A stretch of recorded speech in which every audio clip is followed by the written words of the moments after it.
small business is really important. And that's why we want to get behind small business. We want to create as many resources for you as possible to help you improve your business, because, small business has a big impact. It's run by real people. Your success is critical and your business matters.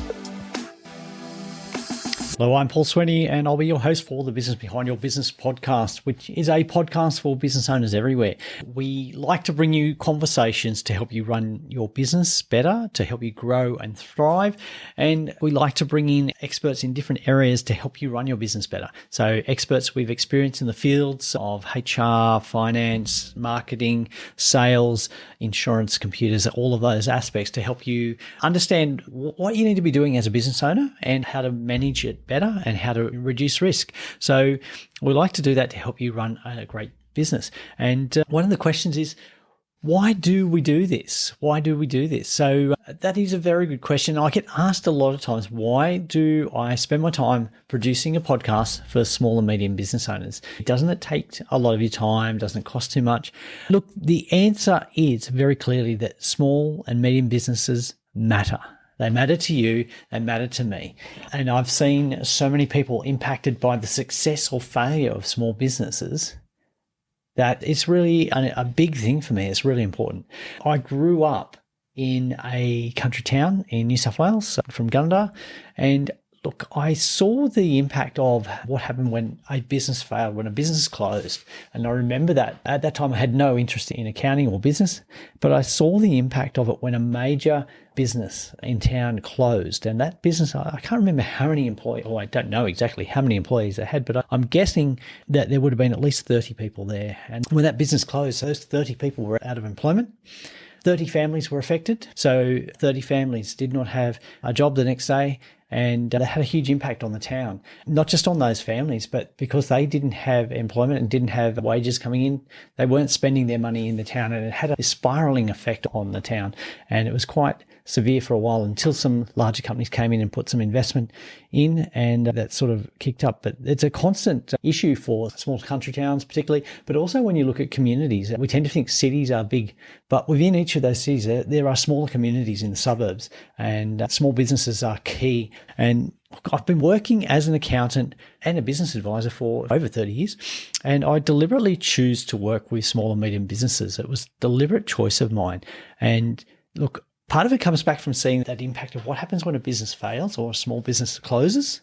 But also when I started working as an accountant, I noticed how most small and medium business owners, particularly at that time, didn't have access to any information or advice that was delivered in a timely manner, was affordable to them and practical about how they could improve the way they run their business.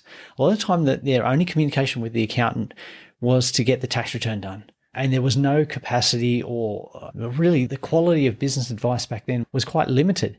People thought that all of the management plans and business plans and strategic planning and planning for how you're going to bring in the next ownership of the business, all of those things were the domain of the bigger companies. They could pay for the expensive consultants. They had the software. They had all these resources available to them, but small business didn't.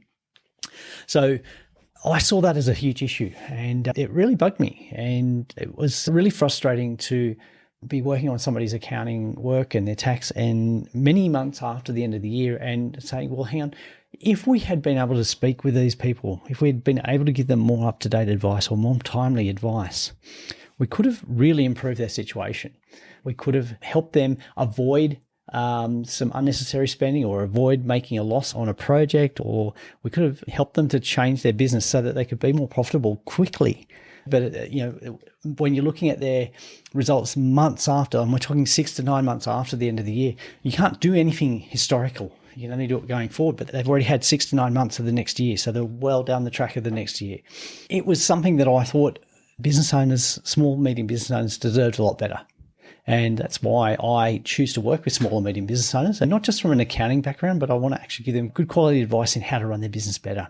And look, I'm good at accounting, I'm good at business advice, but there are a lot of aspects to running a business where you need to get the right advice. And that's why with the Business Behind Your Business podcast, I've brought in experts from different areas. So we mentioned we got our HR, we got our IT, our finance, our marketing, our sales, our management, so many different areas because there's so much going on in your business, and a business owner needs all the help they can get.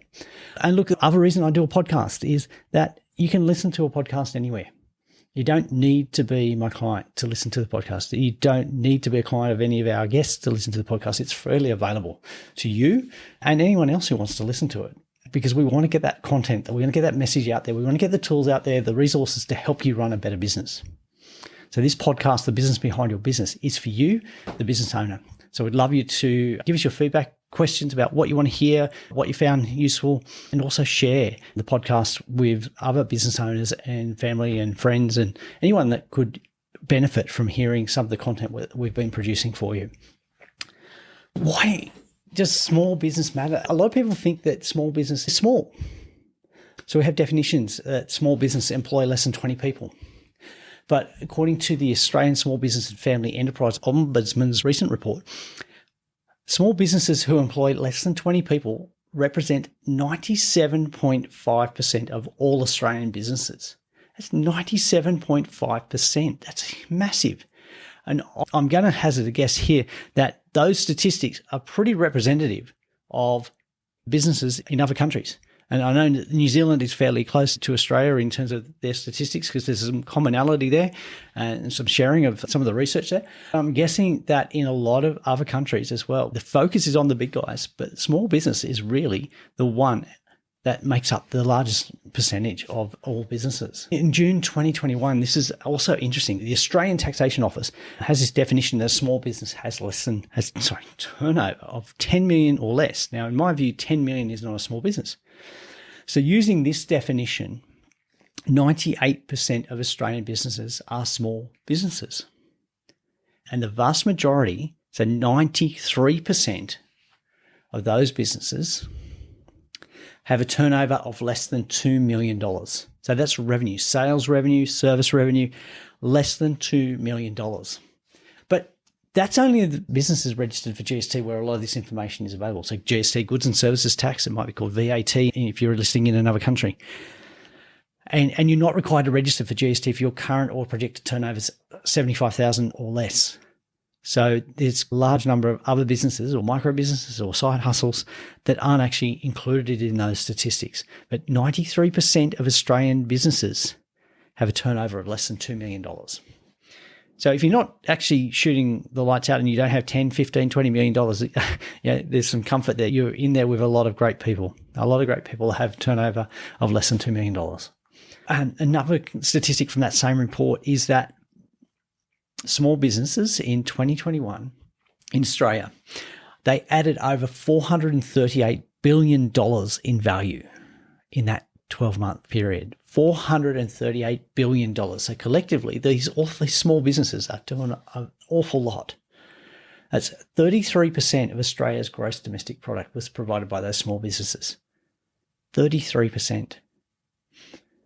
Now, there's been some further research from Family Business Australia and Family Business New Zealand combining and saying that 70% of businesses in Australia are family controlled and they employ half of the workforce. So 70% of businesses are family controlled. So that generally means that the one family member or one family group is controlling that business, but they employ half the workforce. So that's pretty significant. So we're seeing here from the statistics, and not just hearsay, but small businesses are very significant. But what we know is that behind every small, medium business, and medium businesses are probably up to $5, $10 million turnover, but behind every one of those businesses, there's a family. We've seen how family ownership is quite prominent. But those family members that own those businesses, they're also part of a community, whether that be a small country town or a suburban community within a city or even a central business district. But you're part of a community. And the success of all of these small businesses, that contributes to the wealth and livelihood of not only the business owner's family, but the families of their employees and also the community that they're part of. So success is really important. So it has an impact, not just to the family members or the owners of the business, but to the people dependent on it. So the employees and the community they're part of and who they supply to and who those employees spend their money with. And on the other side of that though, which is probably one of the reasons why I'm so passionate about small business, is that when a small business fails, it has a price, has the opposite effect. Because that business owner their family is without that revenue. They can't employ, and those employees and their families are without that income. And the community that that business is a part of and that family is a part of misses out on their contribution to the livelihood of that community. So small business success is vital. And I can't say that enough. Small business is really important. And that's why we want to get behind small business. We want to create as many resources for you as possible to help you improve your business, because, small business has a big impact. It's run by real people. Your success is critical and your business matters. Your friend's business matters. Your cousin's business matters. Small business has a big impact. It makes a huge difference. And that's why we do this. That's why we love bringing you the Business Behind Your Business podcast. So look, if you're a regular listener, thank you for continuing to listen and support the Business Behind Your Business podcast.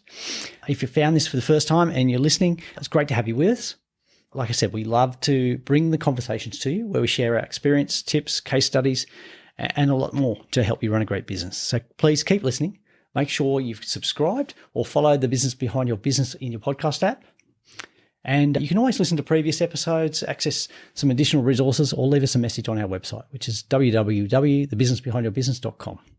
And look, and don't forget, we love your questions. If you'd like them answered on a future episode, you can email us at podcast@thebusinessbehindyourbusiness.com or use the link in the show notes below. Thank you for listening and have a great day.